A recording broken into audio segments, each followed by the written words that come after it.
सर्वम शिवमयम शिवानंता शिवकृपानंता 2026 জানুয়ারি মাস ধনু লগ্ন ধনু রাশি আপনাদের দৈনিক পথ চলার পরামর্শ নিয়ে আজকে আমরা আলোচনা করব। তো ধনু লগ্ন ধনু রাশি 2026 জানুয়ারি মাসের প্রথম দিন গ্রহ সন্নিবেশ কি থাকছে সেই দিকে আমরা একটু নজর দেব।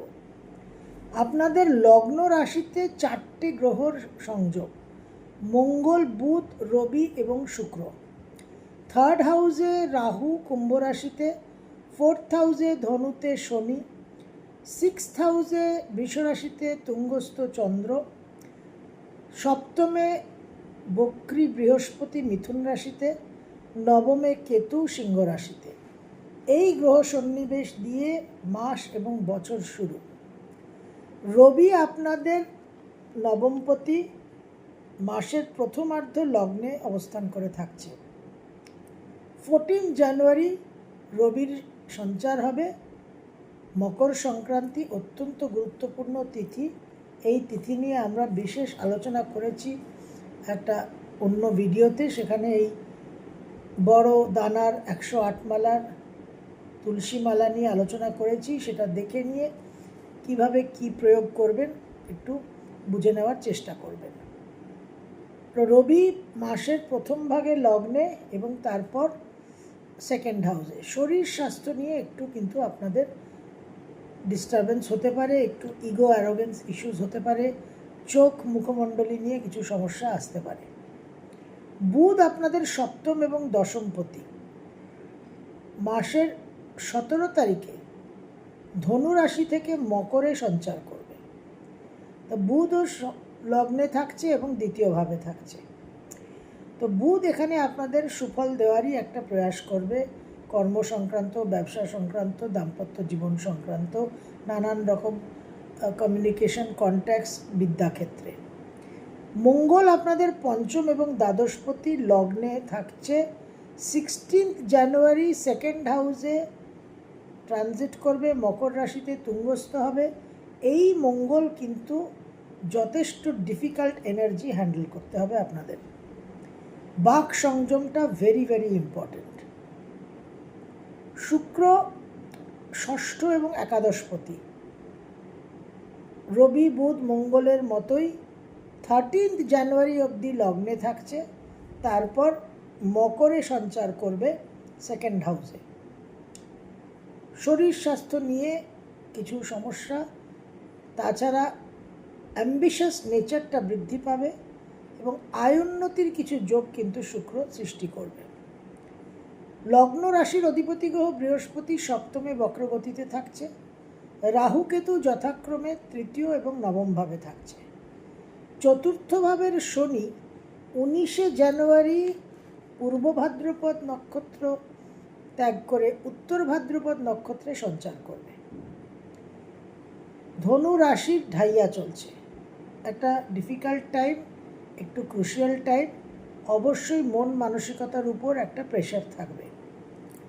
মাসের প্রথম দুটো দিন, 1 and 2 জানুয়ারি 2026 ধনুলগ্ন ধনুরাশি, বিশেষ করে কিছু কর্মজীবনে পরিবর্তন, কর্মজীবনে চাপ সৃষ্টি হওয়া, কিছু উত্তরাধিকার সূত্রে লাভবান হওয়ার সম্ভাবনা।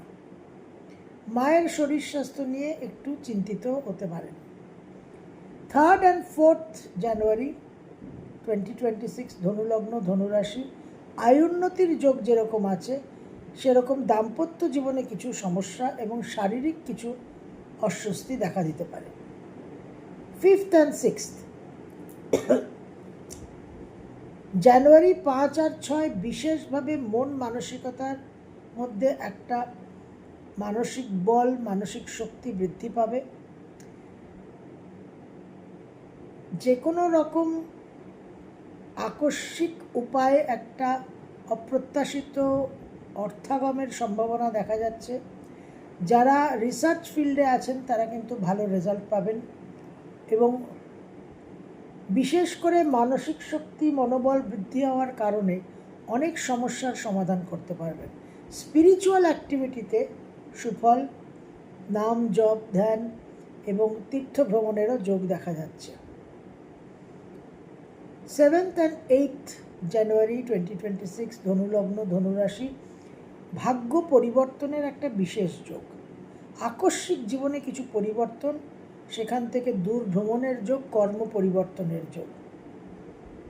9, 10, 11, 9th, 10th and 11th কর্মক্ষেত্রে একটু ওয়ার্ক প্রেশার বৃদ্ধি পাবে।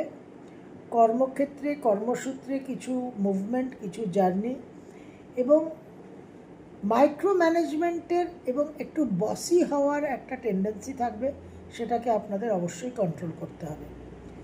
মায়ের শরীর স্বাস্থ্য নিয়ে কিছুটা চিন্তিত হতে পারেন, একটু বাক সংযমের প্রয়োজনীয়তা থাকবে। 12 আর 13, 12th and 13th জানুয়ারি 2026 বিশেষভাবে কিছু ইচ্ছা পূরণের জায়গা দেখা যাচ্ছে। উচ্চাশা, উচ্চাভিলাষ চরিতার্থ হওয়া, মন মানসিকতার মধ্যে একটু বিক্ষিপ্ত ভাব, একটু বিভ্রান্ত ভাব থাকবে, কিন্তু সেটাকে আপনারা কন্ট্রোল করতে পারবেন। বিশেষ কিছু উইশ ফুলফিলমেন্টের জায়গা তৈরি হচ্ছে। অজানা অচেনা লোকের মাধ্যমে কিছু সমস্যার সমাধান হওয়া, কিছু সেরকম পরামর্শদাতা আপনারা পেতে পারেন। 14th and 15th জানুয়ারি 2026 ধনুলগ্ন ধনুরাশি, জল থেকে সাবধানে থাকবেন।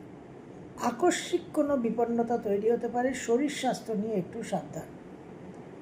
16, 17, 18, 16th, 17th and 18th ভ্রমণের যোগ, সর্দি, কাশি, শ্লেষ্মা, জ্বর এর একটা সম্ভাবনা, কিন্তু আর্থিক দিকে আকস্মিক কিছু প্রাপ্তির যোগ দেখা যাচ্ছে। 19 আর 20, 19th and 20th জানুয়ারি 2026 বাক সংযম বিশেষভাবে প্রয়োজন। মন মানসিকতার মধ্যে একটা উদ্যম, উৎসাহ, আগ্রহ যেরকম থাকবে, সেরকম উত্তেজনা, উগ্রতাও থাকবে।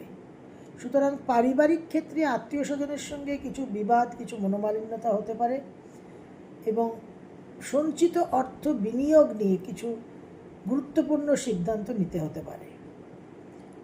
21 আর 22 বিশেষভাবে যোগাযোগ, কানেকশন, সোশ্যাল মিডিয়ার মাধ্যমে কিছু বিশেষ প্রাপ্তির যোগ দেখা যাচ্ছে। একটু মন মানসিকতার মধ্যে বিক্ষিপ্ত ভাব থাকবে, কিন্তু সেটাকে আপনারা অনায়াসেই কন্ট্রোল করতে পারবেন। বিদেশের যোগাযোগের বিশেষ সম্ভাবনা। 23, 24, 25 মন মানসিকতার মধ্যে সেন্টিমেন্টাল, ইমোশনাল ভাবটা প্রবল থাকবে। গৃহ থেকে দূরে যাওয়ার একটা সম্ভাবনা, গৃহ সুখ শান্তি, পারিবারিক সুখ শান্তি একটু বিঘ্নিত হতে পারে। মায়ের শরীর স্বাস্থ্য নিয়ে একটু চিন্তিত হওয়ার সম্ভাবনা। 26 আর 27, 26th and 27th উদ্যম, উৎসাহ, আগ্রহ, প্রেরণা বিশেষভাবে বৃদ্ধি পাবে এবং বহু কাজে আপনারা কিন্তু সাফল্য লাভ করবেন। 28th and 29th জানুয়ারি 2026 ধনুলগ্ন ধনুরাশি, বিশেষ করে কর্মস্থানে পরিবর্তন এবং নামযশ বৃদ্ধির একটা সম্ভাবনা দেখা যাচ্ছে। যারা ইন্স্যুরেন্সের ফিল্ডে আছেন, যারা লিগ্যাল ফিল্ডে আছেন, যারা খুব স্পেসিফিক একটু টেকনোলজির ফিল্ডে আছেন, আপনাদের কিন্তু কর্মক্ষেত্রে বিশেষ কিছু নতুন কাজ হওয়ার, নতুন কোনো দিক ওপেন হওয়ার একটা সম্ভাবনা দেখা যাচ্ছে। 30 আর 31 মাসের শেষ দুটো দিন শরীর স্বাস্থ্য নিয়ে একটু সাবধান থাকতে হবে। ব্যবসা ক্ষেত্রে নতুন কিছু কাজ শুরু করার সম্ভাবনা। দাম্পত্য জীবনে হাজব্যান্ড বা ওয়াইফের কিছু সমস্যা হওয়ার, শারীরিক সমস্যা হওয়ার সম্ভাবনা থাকছে। জানুয়ারি 2026 ধনুলগ্ন ধনুরাশি, আপনাদের লগ্ন এবং দ্বিতীয়ভাবে একাধিক গ্রহের কিন্তু সংযোগ সমাবেশ হতে চলেছে। সুতরাং নিজেদের সম্বন্ধে কিছু চিন্তাভাবনা, নিজেদের ইমপ্রুভমেন্ট, নিজেদের হেলথ, নিজেদের আরও বলিষ্ঠ করা, নিজেদের ক্যারিয়ার, সমস্ত নিজেদের ডেভেলপমেন্ট নিয়ে কিন্তু আপনারা এই মাসে ভাবনা চিন্তা করতে পারেন। দ্বিতীয়ভাবেও যেহেতু বিশেষভাবে গ্রহ সন্নিবেশ হবে, সুতরাং বাক সংযমটা ভেরি ইম্পর্ট্যান্ট। সন্তানকে নিয়ে কিছু পরিকল্পনা করতে পারেন। সন্তানকে নিয়ে কিছু সাবধানতারও প্রয়োজন আছে এবং সঞ্চিত অর্থ নিয়ে একটু বিচক্ষণতার সঙ্গে বিবেচনার সঙ্গে কিন্তু বিনিয়োগের ভাবনা চিন্তা করতে হবে। 2026-এর যে এনার্জি, যে ঊর্জা, সেটাকে সঠিক মাত্রায় ব্যবহার করার জন্য আমরা নানান বিষয়ে আলোচনা করেছি। 2026 রবির বছর, অগ্নিতত্ত্ব। সামান্য প্রদীপ, অগ্নিশিখা, মোমবাতি জ্বালিয়ে আমরা কতটা উপকৃত হতে পারি সেই নিয়ে আলোচনা হয়েছে। তার সঙ্গে আলোচনা হয়েছে খুব সহজ সরলভাবে আমরা আমাদের বাস্তুকে কিভাবে ব্যালেন্স করতে পারি নিজেরাই, একেবারে বিনা খরচে। আমাদের প্রত্যেকটা গ্রহর সঙ্গে যে পঞ্চতত্ত্বের সম্পর্ক, তার কারণে আমরা আমাদের চলাফেরা, কথাবার্তা, আচরণে, দৈনন্দিন জীবনে কিভাবে গ্রহদের আরও বলবান করতে পারি, গ্রহদের দুর্বল হওয়া থেকে বাঁচাতে পারি, গ্রহদের নৈসর্গিক শক্তিকে সংরক্ষিত করতে পারি, সেই আলোচনাও আমরা করেছি। এবং তুলসীর মালা কিভাবে আমরা ব্যবহার করে উপকৃত হতে পারি। এই বড় দানার তুলসী মালাতে জপ এবং এই ছোট দানার তুলসী মালা ব্যবহার করে মানসিক শান্তি এবং শারীরিক সুস্থতা কিভাবে আমরা মেনটেন করব, এই সমস্ত বিষয় আমরা আলোচনা করেছি নানান ভিডিওতে। সেই ভিডিওগুলো দেখলে আপনারা অবশ্যই উপকৃত হবেন এবং বিশেষভাবে নিজেদের কিন্তু সুরক্ষিত রাখতে পারবেন। তাহলে ধনুরাশি, ধনু লগ্নের সমস্ত দর্শকদের 2026-এর অনেক অনেক শুভেচ্ছা ও শুভকামনা জানিয়ে আজকের উপস্থাপনা শেষ করছি। সর্বম শুভময়ম, শুভনন্তা, শুভকৃপারন্তা।